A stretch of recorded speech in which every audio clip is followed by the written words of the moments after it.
아직은 먼 나라의 뉴스처럼 들릴 것 같아요. 여기저기서 비록 소식은 나오지만 영향력도 크지 않고요. 또 그런 소식들이 워낙 또 작은 소식으로 나오기 때문에 실제 저게 과연 우리 삶에 영향을 미칠까? 뭐 저런 일이 있네? 하고 아마 넘어가지 않을까 생각을 합니다.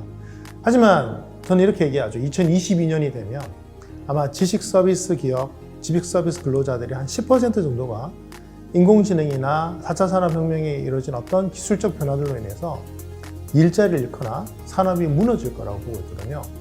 그리고 이게 왜 중요하냐면 두 자릿수 이상의 어떤 변화점이 생기게 되면 우리가 보통 변곡점이라고 하죠. 사람들의 인식이 바뀌어버리는 거죠. 인공지능 얘기할 때 알파고 이전과 이후는 완전 달라지거든요. 알파고가 그 당시 인공지능 중에 최고봉이냐? 그건 또 아니었어요. 하지만 알파고가 사람들에게 인공지능이라는 것이 과연 어디까지 갈 수 있는지를 바둑이라는 어떤 도구를 통해서 보여줬기 때문에 알파고 이후부터 사람들은 인공지능이 우리의 삶에 영향을 끼칠 수 있다는 것을 드디어 알기 시작했고요. 생각하기 시작을 한 거죠. 하지만 바둑 두는 사람들이 많지 않고 바둑 좀 진다고 해서 우리 삶이 바뀌는 게 아니잖아요. 우리는 늘 그냥 어제처럼 그저께처럼 일을 하고 있으니까요. 하지만 내 동료가 한 명 사라진다면요. 게다가 이게 모든 업종이 아니고요. 이미 로봇 이런 걸 통해서 블루 칼라들이 많이 없어졌잖아요. 하지만 이제 화이트 칼라들의 두 자리 5명 중에 1명, 10명 중에 1명이 사라진다면 이건 사무실 내에 빈자리가 생긴다는 얘기거든요. 그러면 일단 눈에 체감이 되기 시작하면 그 긴장감이라든가 그 우려가 어마어마해질 것이고요.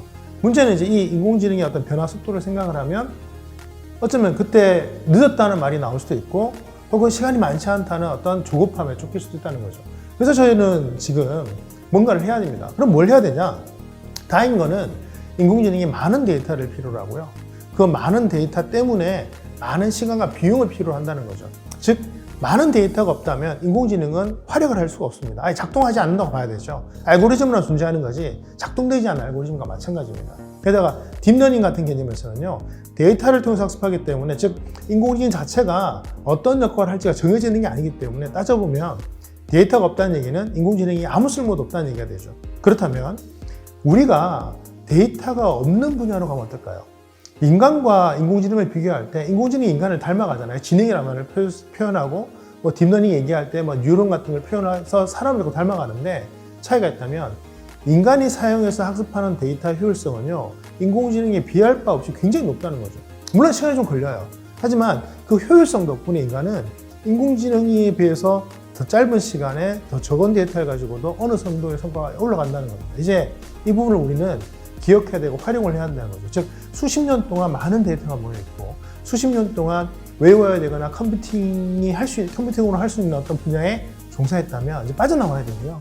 이제 자녀들이나 주변 사람들이나 좀 젊은이들한테 이제 우리가 좀 새로운 일을 하자. 데이터가 없는 데에 가서 데이터를 만들어내고 그다음에 개척하고 이런 과정들을 이제 정말 적극적으로 얘기해야 됩니다. 예전에는 도전이라는 게 일종의 선택사항이었잖아요. 이제는 지금의 젊은 세대 그리고 지금의 어린 세대에는요 도전은 의무입니다. 그리고 필수죠. 이제 어느 분야에서 10년, 20년 정도 있었다면 빨리 빠져나오지 않으면 기계에 의해서 대체되기 때문에 내가 할 수 있는 일들이 줄어들 수밖에 없습니다. 인간의 고귀함을 지키고 싶다면 기계를 막을 게 아니라고 생각해요. 도구가 없었던 시절을 생각해보면 인간이 얼마나 비참한 삶을 살았는지 우리가 알 수 있잖아요. 도구를 활용하되 그 도구가 잘할 수 있는 일을 우리가 막을 게 아니라 그 도구가 잘할 때까지 우리가 연구 개발을 해야겠지만 어느 정도 계획이 올라온다면 새로운 분야를 개척하는 것도 우리 인간이 또 해야 될 일이 아닌가 생각을 합니다.